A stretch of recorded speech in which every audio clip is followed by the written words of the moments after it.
आज हम लोग ऑप्टिकल आइसोमर्स पर ही ध्यान से अपने चीजों को केंद्रित करते हैं और सीख लेते हैं। अब मैं एक स्ट्रक्चर बना रहा हूं। नाम है इसका इराथ्रोज। ठीक है, इराथ्रोज। ठीक है, इराथ्रोज को जब हम देखते हैं तो इराथ्रोज का स्ट्रक्चर कैसे बनता है? 4 कार्बन का है। ओज है, मतलब ये एल्डोज है।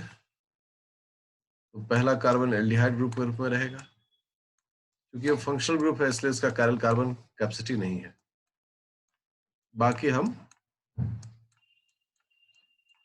इस प्रकार से देखते हैं।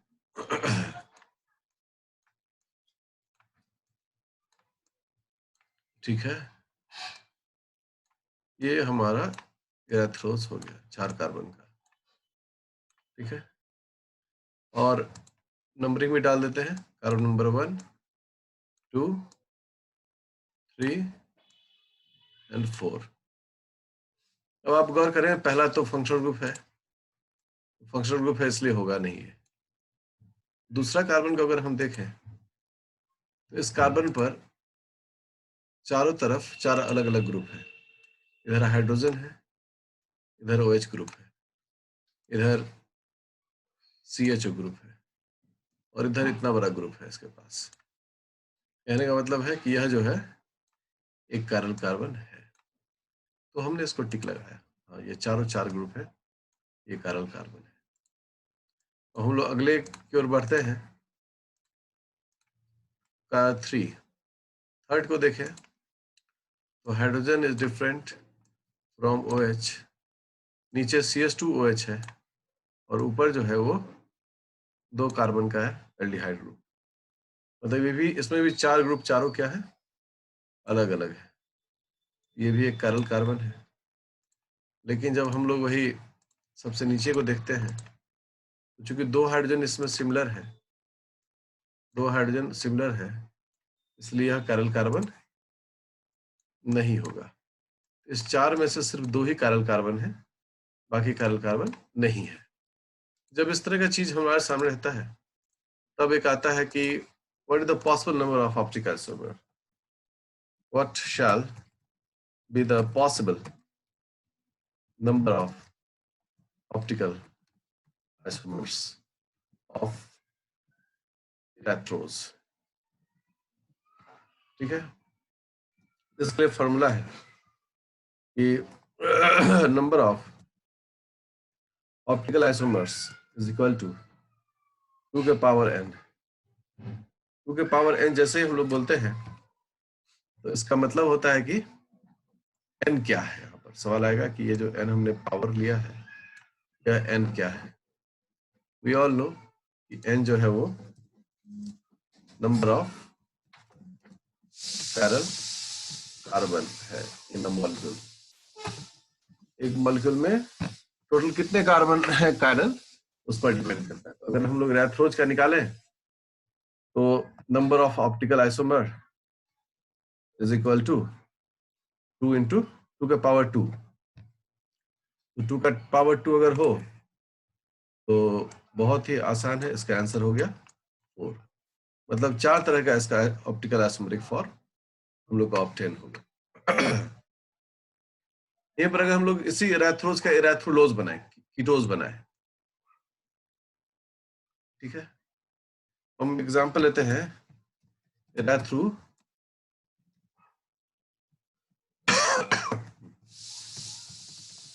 इरेथ्रोलोज C4H8O4। अगर ये हम लेते हैं तो उलोज मतलब हो गया कीटोन हो गया। तो जो 4 कार्बन है, उस 4 कार्बन में से जो दूसरा कार्बन होगा, आप नंबरिंग करके करने के बाद कर सकते हैं 1, 2, 3 और 4। उसमें दूसरा कार्बन कीटोन ग्रुप होगा। जैसे कीटोन ग्रुप हो गया तो यह ऑप्टिकल आइसोमर नहीं हो सकता है। बाकी को हम लोग करें पुटअप। CH2OH, HOH, ये मैं सिखा चुका हूं। जो लोगों ने अभ्यास नहीं किया है प्लीज अभ्यास करके इसको एकदम कमांड में ले लीजिए, ठीक है। अब हम लोग काउंटिंग, अब चेकिंग स्टार्ट करते हैं। पहला कार्बन, ये हाइड्रोजन और ये हाइड्रोजन सिमिलर है, इसलिए यह कार्बन काइरल कार्बन नहीं हो सकता है। दूसरा ऑलरेडी फेल हो गया है। तीसरा कार्बन में ये हाइड्रोजन है, ये OH है, यहाँ CH2OH है, और यहाँ पर एक कीटोन ग्रुप है। इसका मतलब चारों चार डिफरेंट ग्रुप है, अतः यह जो है वो एक काइरल कार्बन है। लेकिन वहीं पर जब बात हम लोग फिर से नीचे लाए, और नीचे कहाँ पर, कार्बन नंबर 4 पर, यहाँ पर भी हम लोग झटपट 2 हाइड्रोजन सिमिलर देख सकते हैं। इसका मतलब हो गया कि इसमें फोर्थ कार्बन भी नहीं है। इसमें जो N की संख्या है वो क्या है, 2 है, इसलिए नंबर ऑफ ऑप्टिकल फॉर्म इसमें कितना होगा, सॉरी 1 है, इसलिए इसमें नंबर ऑफ ऑप्टिकल फॉर्म कितना होगा, नंबर ऑफ 2 होगा। अगर आप गौर करें, अगर आप बहुत आसानी से ध्यान दें, तो आपको क्या लगता है कि एक एल्डोज और एक कीटोज में, एल्डोज में 2 कार्बन कभी भी ऑप्टिकल आइसोमर नहीं होता है, एक एल्डिहाइड ग्रुप रखने वाला कार्बन और एक जो टर्मिनल कार्बन है। जबकि कीटोज में 3 कार्बन कभी भी ऑप्टिकल फॉर्म नहीं होता है, पहला कार्बन, अंतिम कार्बन और बीच का कीटोन ग्रुप, ये याद रखेंगे। तो अगर ये याद रखें तो हम लोग एक टैक्टिकल शॉर्टकट बना सकते हैं, जहां पर हमको बहुत परेशानी की जरूरत नहीं पड़ेगी। देखिए कैसे, मैं इसको सिखा रहा हूं आपको, आप लोग सब लोग अच्छे से सीखिएगा। मतलब बिना स्ट्रक्चर बनाए आप सिर्फ कार्बन के नंबर को पढ़ के कितने ऑप्टिकल फॉर्म्स बन सकते हैं वो कर सकते हैं। मैं बताऊं, ग्लूकोज है, ग्लूकोज का फॉर्मूला है C6H12O6, ओके, O6। तो इसमें टोटल कितने कार्बन है, यही हमको देखना है। इसमें टोटल कार्बन है 6। कितने कार्बन इसमें काइरल कार्बन नहीं हो सकते, 2। कौन कौन, एक एल्डिहाइड और एक टर्मिनल कार्बन। तो N का वैल्यू क्या बचा, माइनस कर दे तो 4। इसलिए नंबर ऑफ ऑप्टिकल आइसोमर कितना हो गया, नंबर ऑफ ऑप्टिकल आइसोमर हो गया 2 के power 4 equal to 2 into 2 into 2 into 2, 2 दूनी 4 दूनी 8 दूनी 16, 16 टाइप्स का हो जाएगा। ये सिर्फ इस फॉर्मूला को पढ़ के हम लोगों ने, इसके टाइप को पढ़ के हम लोगों ने इसको निकाल लिया। वहीं पर अगर ये एग्जांपल हो फ्रुक्टोज, फ्रुक्टोज, इसका फॉर्मूला हो गया C6H12O6। यहां पर चूंकि कीटोन है, टोटल कार्बन इसमें 6 है, और कीटोन में कितने कार्बन जो होते हैं ऑप्टिकल आइसोमर नहीं होते हैं, तो फर्स्ट कार्बन, लास्ट कार्बन और कीटोन ग्रुप, तो टोटल 3 कार्बन इसमें ऑप्टिकल आइसोमर नहीं होता है। 3 को माइनस कर दिए तो N की संख्या क्या मिली हमें, 3।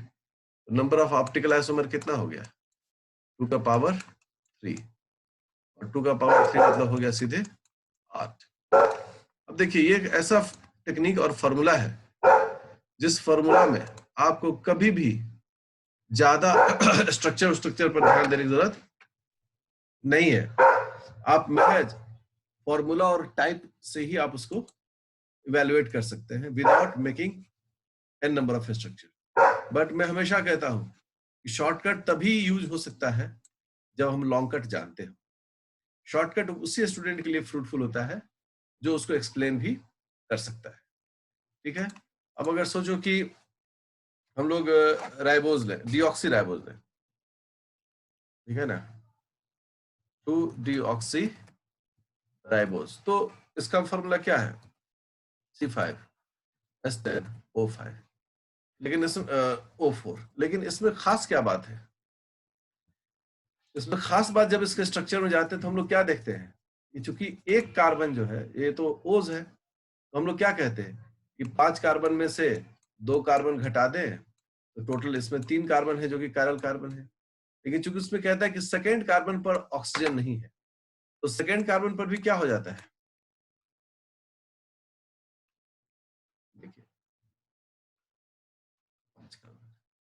ये तो इस प्रकार है।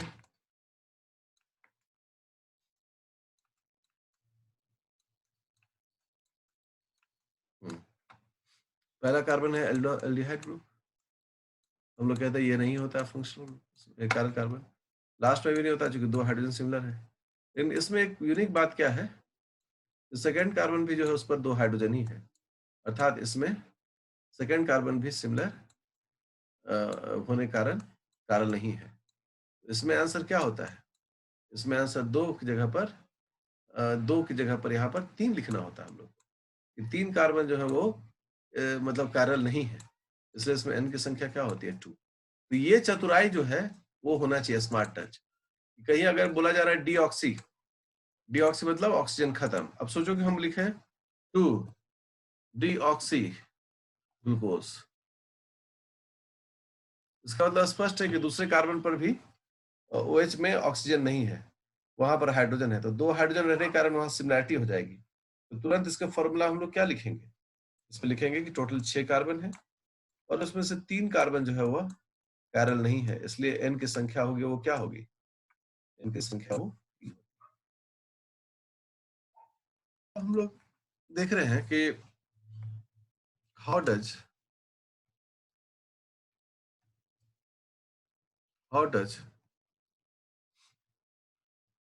टू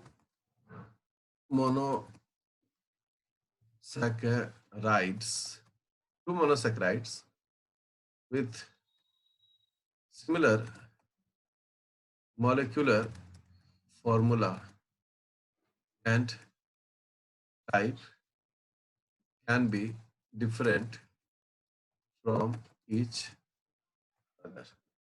देखिए यहाँ पर एक सवाल पूछा गया है कि दो मोनोसेक्राइड्स है ना जिनका सिमिलर मॉलिक्यूलर फॉर्मूला हो, तो ठीक है ये तो हो गया, बट टाइप भी सिमिलर हो, फिर डिफरेंट कैसे होंगे। एग्जाम्पल पुटअप कर रहे हैं, glucose and galactose. Glucose and galactose का देखें तो दोनों का जो फॉर्मूला है मॉलिक्यूलर फॉर्मूला सेम है, C6H12O6, साथ ही साथ क्या है, बोथ आर एल्डोज, दोनों में ये दोनों चीज सिमिलैरिटी है। तो how they are different, so they may be different from each other. कैसे, एक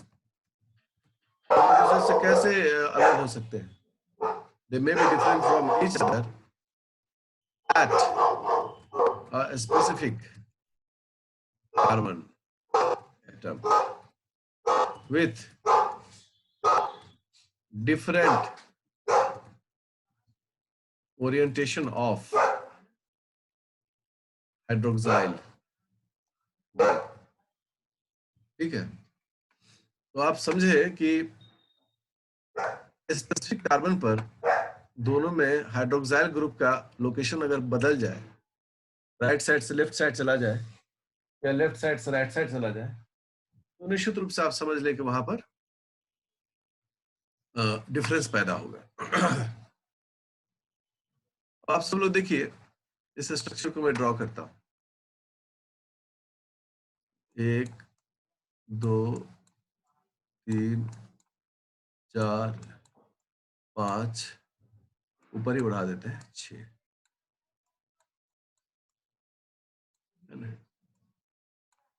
देखिए ये 6 कार्बन का स्ट्रक्चर है। और हम लोग एक और लेते हैं स्ट्रक्चर इसी 6 कार्बन का, 1 2 3 4 5 और 6, ये भी एल्डोज है, तो पहला कार्बन ऐसा ही है। अब आप गौर करेंगे 6 कार्बन का कोई भी कंपाउंड होता है तो तीसरे नंबर पर OH बाय डिफॉल्ट उसमें लेफ्ट साइड होता है, इसको हमने ऐसे ही लेफ्ट साइड कर दिया। अब बाकी सब एज यूजुअल जैसा हम लोग बनाते हैं, फंक्शनल ग्रुप छोड़ के बाकी सब पर एक OH डाल दो, तो डाल देते हैं और सबका पुटअप कर देते हैं वैलेंसी। ओके, इस पर भी हम ऐसा ही करते हैं, ठीक है, भी ऐसा ही करते हैं, किसी प्रकार का चेंज नहीं करते हैं, जैसा वो बना है उसी तरीका से इसको भी बना देते हैं। ओके, अब अगर देखें तो इस स्ट्रक्चर में पहला कार्बन जो है वो फंक्शनल ग्रुप है, सिमिलर है। तीसरा कार्बन जो है उसका भी एक ही ओरिएंटेशन है कि OH जो है वो लेफ्ट साइड में, बाकी एकदम हूबहू एक जैसा है। तो कैसे पता करेंगे कि ग्लूकोज है क्या लैक्टोज है? तो ग्लूकोज में थर्ड कार्बन छोड़ के बाकी सब पर OH राइट साइड होता है। आप अगर उसको मिलाएं, थर्ड कार्बन पर लेफ्ट साइड में है, बाकी सब जगह राइट साइड में है, ठीक है, हम चेक कर लिए। और गैलेक्टोज में थर्ड और फोर्थ पर OH लेफ्ट साइड में होता है। यहाँ पर जो OH है उस OH को हमको किस साइड लाना पड़ेगा? उस OH को हमको लाना पड़ेगा लेफ्ट साइड। जैसे ही लेफ्ट साइड हमने OH को लाया, ये स्ट्रक्चर अब कहला रहा है क्या? गैलेक्टोज। तो इसका मतलब है ग्लूकोज और गैलेक्टोज का जो डिफरेंस है वो कार्बन नंबर 4 पर है ना? ये चौथा कार्बन है, इस कार्बन पर डिफरेंस है। और ये जो है इस प्रकार से एक ही फॉर्मूला और एक ही टाइप होने के बावजूद भी इनमें डिफरेंस देखा जा सकता है। ये ग्लूकोज है, अल्फा डी ग्लूकोज, और ये गैलेक्टोज है, ठीक है। तो ये ग्लूकोज और ये गैलेक्टोज का एक बेसिक है। अब इन दोनों को, जिनका कि मॉलिक्यूलर स्ट्रक्चर फिर एक हो, टाइप एक हो, but orientation of hydroxyl group अलग हो, इस तरह कंपाउंड को हम लोग इपीमर्स कहते हैं। टू और more than two molecules having similar molecular formula and type, but different, but difference in the orientation of hydroxyl group at a specific carbon called epimer. क्या कहलाता है? epimer, and process is called epimerism. तो इस प्रकार से ये जो है ग्लूकोज और गैलेक्टोज, ये दोनों एक दूसरे के इपीमर हैं। और क्यों इपीमर है? क्योंकि एक खास कार्बन पर इनमें डिफरेंस देखा जाता है। अब ग्लूकोज और गैलेक्टोज ही क्यों? अगर मैनोज है तो मैनोज भी तो इसी परिवार से आता है, मैनोज भी इसी परिवार से आता है, अल्ट्रोज भी इसी परिवार से आता है। अब देखें, अल्ट्रोज, गुलोज, टेलोज, आइडोज सब इसी परिवार से आता है। तो आपके लिए इंटरेस्टिंग है, आप एक होमवर्क लिख लें, स्ट्रक्चर बनाइए, मैनोज, गुलोज, टेलोज, एलोज, आइडोज बनाइए, बनाकर पता करिए कि क्यों डिफरेंस है, किस तरह से एपिमेरिज्म है। ये होमवर्क हो गया, मस्ट डू दिस।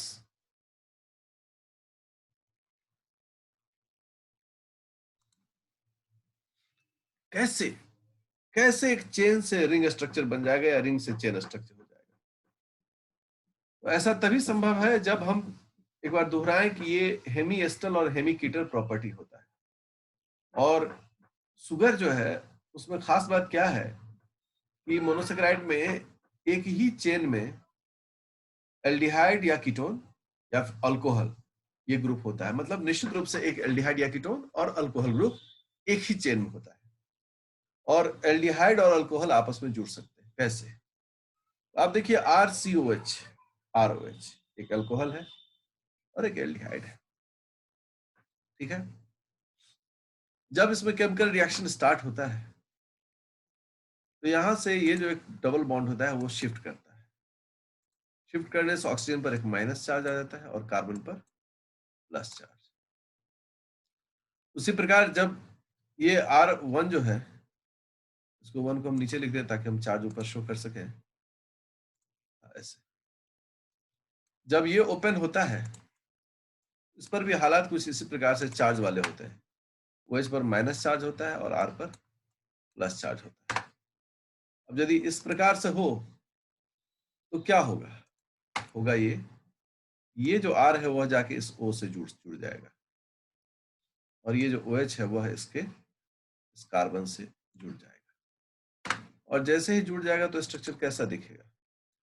स्ट्रक्चर कुछ ऐसा दिखेगा, R C O R1 H तो एज यूजुअल है और नीचे आ जाएगा OH।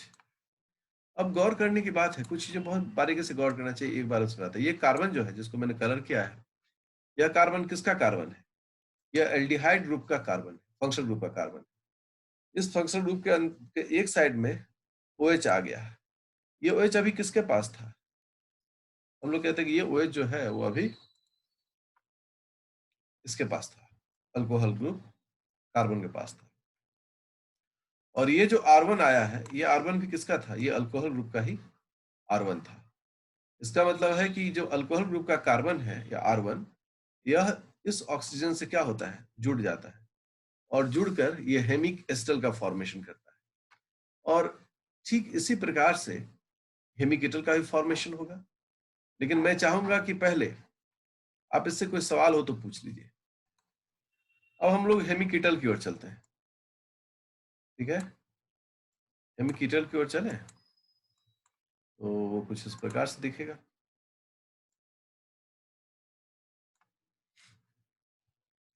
जो कीटोन ग्रुप होता है उसमें दोनों तरफ कार्बन होता है। इसका मतलब ये हाइड्रोजन यहाँ नहीं रहेगा, यहाँ पर भी एक R ग्रुप होगा, दैट इज कॉल्ड R2। अब जैसे ही ओपन होगा तो इधर प्लस इधर माइनस। अब जो प्लस है वो इधर जाके जुड़ेगा और माइनस इधर जाके जुड़ेगा। मतलब सिर्फ इस अगर हम लोग यहाँ पर R1 अगर हाइड्रोजन को रिप्लेस कर दें किससे? एक R2 से, ये कीटोन के लिए हो जाएगा। ये ग्रुप जो है वह कीटोन के लिए हो जाएगा। तो यह जो है कैपेसिटी, इस कैपेसिटी हमने क्या देखा कि किस प्रकार से एक अल्कोहल ग्रुप एक एल्डिहाइड ग्रुप से जाकर जुड़ गया। अब इसी प्रॉपर्टी को हम लोग यूज करते हैं और एक सुगर को जोड़ने की कोशिश करते हैं।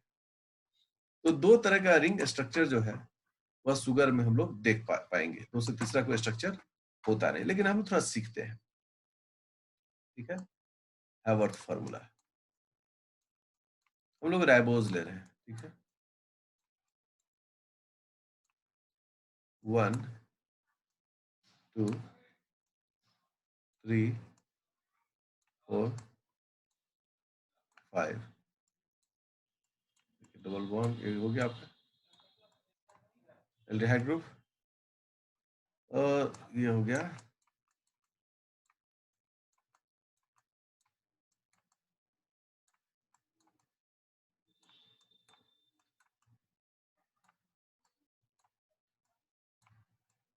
ठीक है। अब लोकेट करें कि हमारा एल्डिहाइड ग्रुप कहाँ है?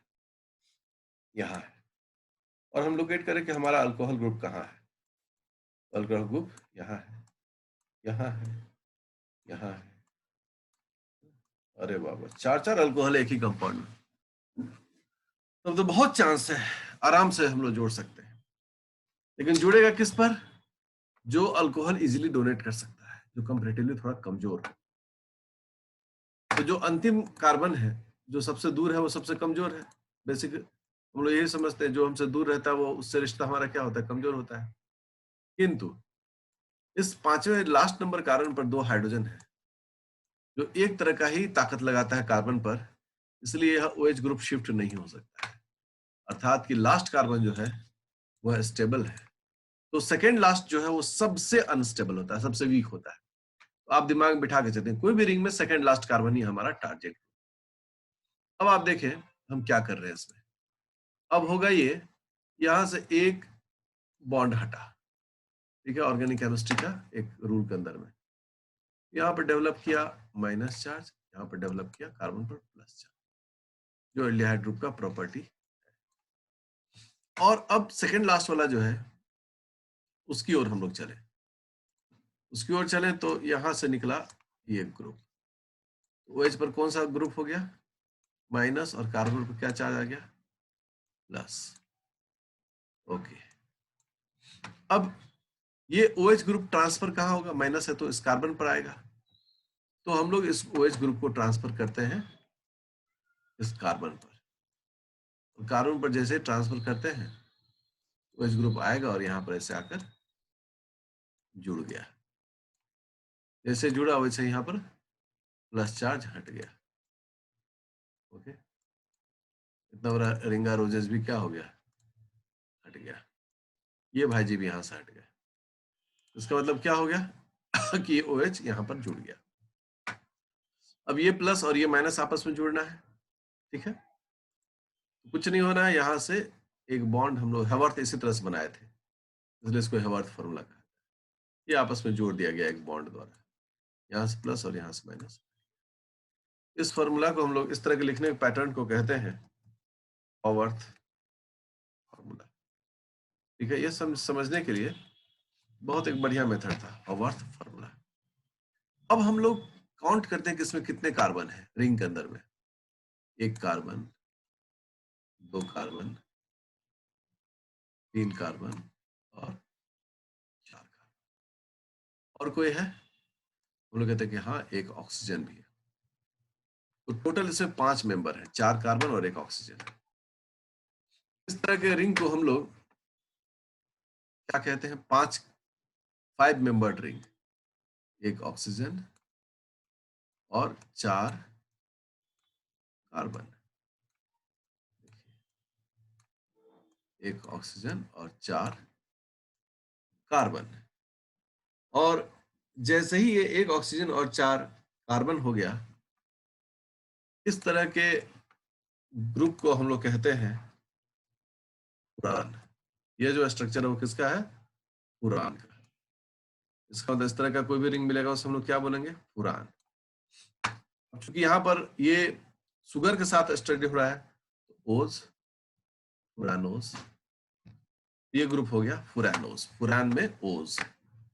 अब आराम से देखें, कार्बन नंबर 1 पर एक साइड में OH है, ऐसे नहीं लिखता हूं, मैं गंदा करता हूं थोड़ा इसको।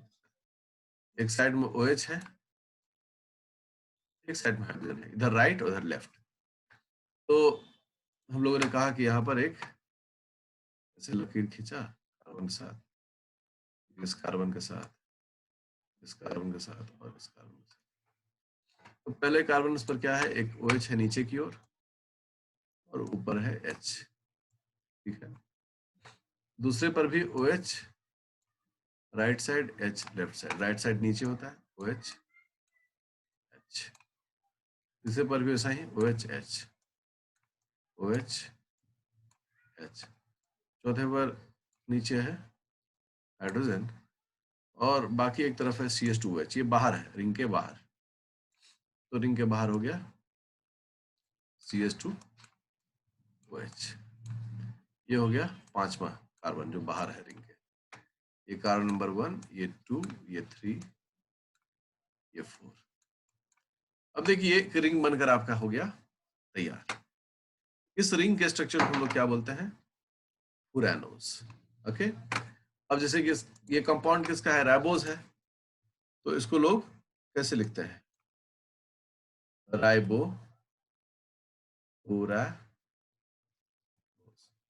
इसको लोग राइबोस के जगह पर राइबोफ्रानोज भी लिखते हैं। वो रोबो हो गया है, इसको काट देते हैं, यहाँ पर आया होगा। ओके, तो इसका नाम हो गया राइबोफ्रानोज। इस प्रकार से ये रिंग जो है वो फॉर्म होता है। तो दो ही तरह के कंपाउंड के बीच में रिंग फॉर्म होता है, एक 5 कार्बन के कंपाउंड में और एक 6 कार्बन के कंपाउंड में। बाकी बायोलॉजिकल सिस्टम में कोई रिंग मिलता नहीं है। 5 कार्बन का जो हो गया और 6 कार्बन का जो होगा वो कैसा होगा? 1 2 3 4, एक ऑक्सीजन और एक कार्बन, ये हो गया 6 कार्बन का। और इसको